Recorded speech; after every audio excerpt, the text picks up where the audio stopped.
सम्मानित बुद्धिजीवी साथियों, चाहे ज्ञान बस चाहे ज्ञानता बस, आज पहली बार मेरे नाम के आगे सिंह लगा दिया गया संचालक महोदय ने। वैसे मेरा नाम शूद्रलाल प्रताप है।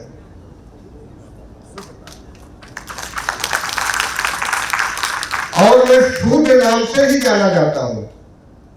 अगर आप जौनपुर में या पूर्वांचल में किसी से पूछे भाई वो शूद्र कौन है, तो नाम भले न बता पाए, नंबर जरूर बता देगा। और इसका हमने एक बहुत बड़ा प्रयोग किया। तमाम सम्मानित साथी, क्योंकि यहाँ पे सिर्फ और सिर्फ बुद्धिजीवी साथी है और बहुत अच्छा लग रहा है। आपको बताऊं, 2019 में हमने अपने गांव के पूरे गांव को इकट्ठा करके जितनी देवी देवताओं की मूर्तियां थी सबको हमने जलवा दिया था। उस वक्त हमारे ऊपर FIR हुई और सीधा SP से हाथ हुई और काफी हाथ हुई।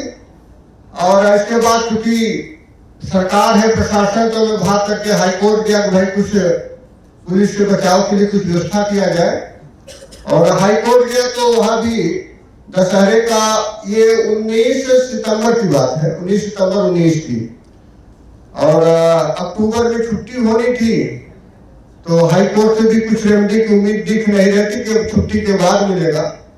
तो बैठे बैठे वहां पे अज्ञातवास पे हमने कहा क्यों नहीं यहाँ पे अधिवक्ताओं की मीटिंग किया जाए। तो हाईकोर्ट इलाहाबाद के अधिवक्ताओं की अज्ञातवास पे बैठे बैठे हम लोगों ने मीटिंग की, आयोजन कर दिया विज्ञान परिषद में। और आपको बताऊं, हाल बुक किया गया, पर्चे बांटे गए, तमाम क्रांतिकारी साथी मिले और बहुत अच्छी टीम बन गई। और नेक्स्ट डे कार्यक्रम था। एक हमारे मित्र हैं देवेंद्र यादव जी, बंबई में रहते हैं, तो हमारे दिमाग में आया कि उनको भी बुला लो, अच्छा समझाते हैं। शाम को आए, हमारे पास बैठे, 9-10 बज रहा था, तो कहे प्रमुख जी आप बिना सोचे समझे कोई काम कर देते हैं।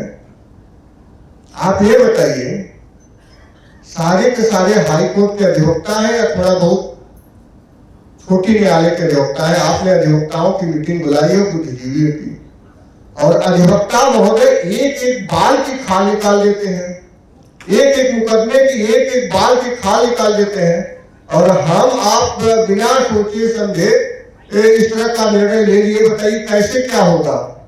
वास्तव में एक बात तो मैं भी कर गया, बात तो सही कर रहे हैं। और एक चौकी 2 लेते थे, एक तो मैं लेता था। तो सोचते सोचते लगभग 1 घंटे बाद 11 बजे मेरे दिमाग में आया, इसमें से कितने लोग मंदिर जाते हैं? कहे यार वो तो सब जाते हैं।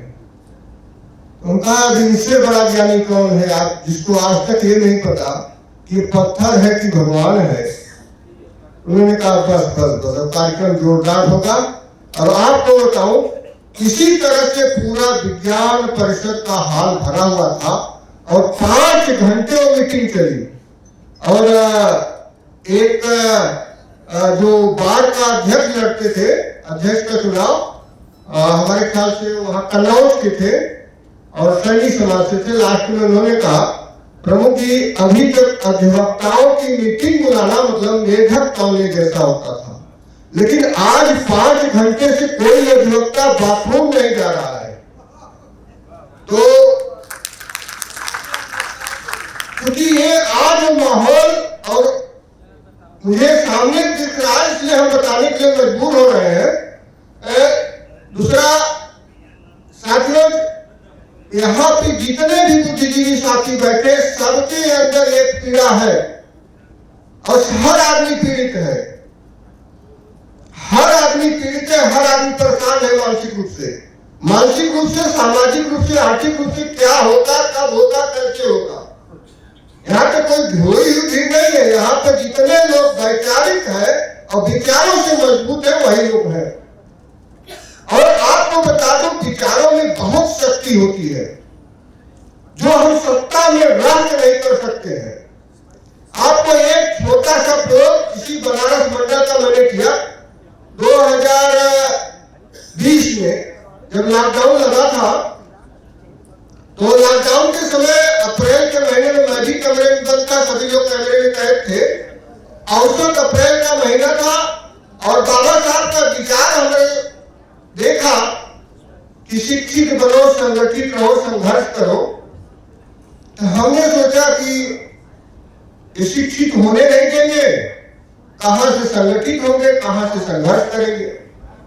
वास्तव में बता दूं, यही सोचते सोचते मैं सो गया और 4 दिन लगातार सोचता रहा। यही बात, जब कोई चीज दिमाग में घुस जाती है आदमी के अंदर में घूमने लगता है। और 14 तारीख को मेरे दिमाग में आया, क्यों न मैं शिक्षकों को ही संगठित कर दूं, क्यों न मैं शिक्षित लोगों को ही संगठित कर दूं, देखूं क्या होता है। आपको बताऊं, उस दिन से मैंने पूरे बनारस मंडल के ब्लॉक वाइज शिक्षकों को संगठित करना शुरू किया और एक एक ब्लॉक का नाम रखा। हो सकता है किसी को अच्छा लगे न लगे, लेकिन मैं जो प्रयोग किया था उसकी रिजल्ट मैं बता रहा हूं। हर ब्लॉक का नाम रखा शूद्र शिक्षक संघ। तमाम लोग जुड़े भी होंगे इसमें। शूद्र शिक्षक संघ मड़ियाहू, शूद्र शिक्षक संघ बदलापुर, शूद्र शिक्षक संघ शाहगंज, शूद्र शिक्षक संघ।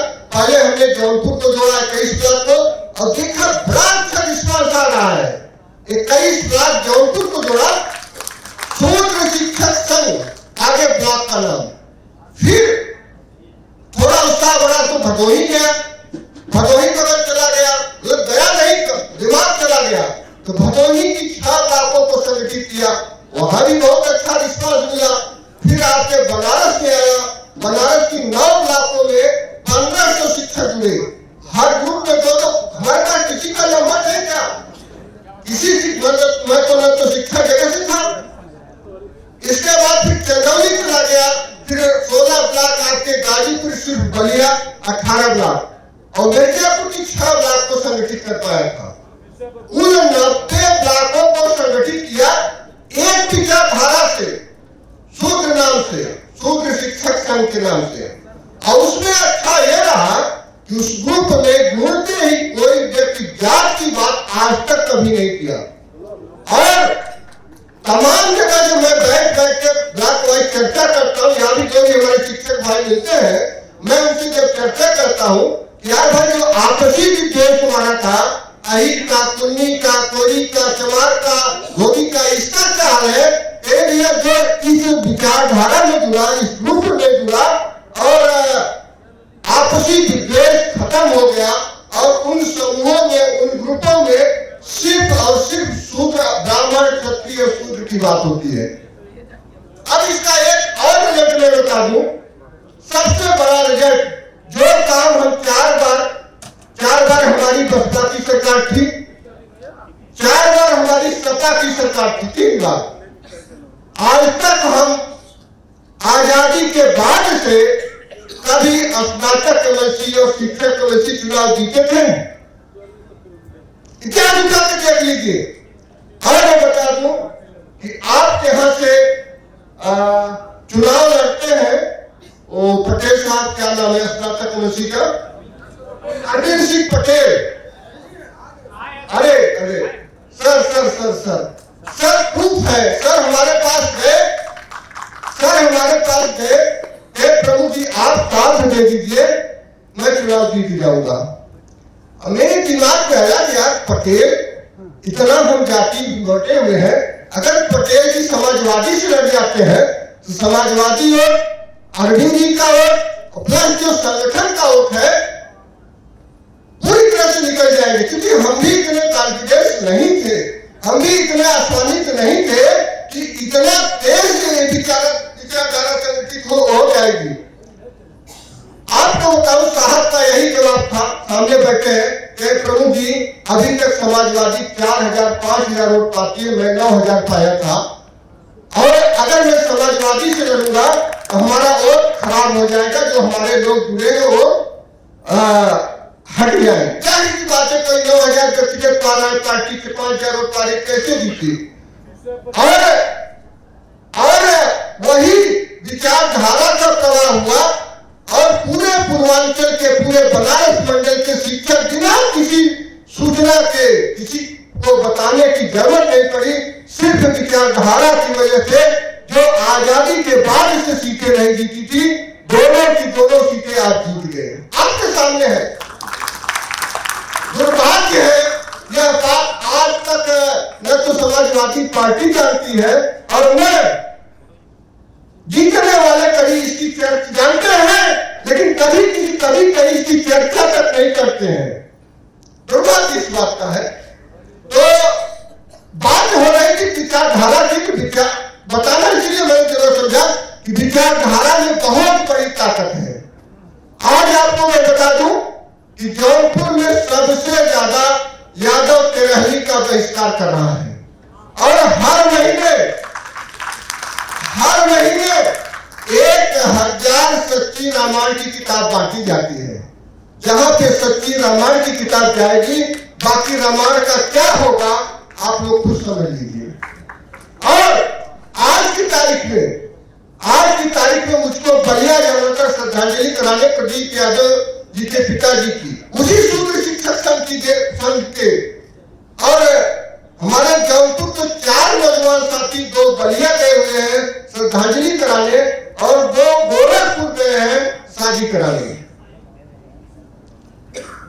हम ये कहना चाहते हैं कि अगर हम थोड़ा सा प्रयास करें तो निश्चित रूप से बदलाव संभव है। कोई चीज संभव नहीं है, कुछ भी असंभव नहीं है।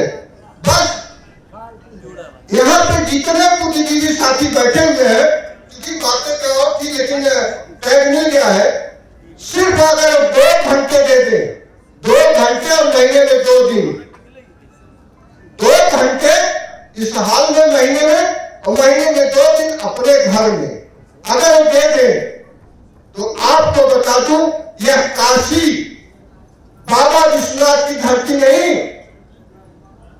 संत रविदास की धरती कही जाने लगेगी। सिर्फ 1 साल में अगर संकल्प ले लीजिए कि मैं महीने में 2 दिन और 2 घंटे दे दूं, वास्तव में बता दूं केवल बनारस ही नहीं, पूरे पूर्वांचल की दशा और दिशा बदल जाएगी।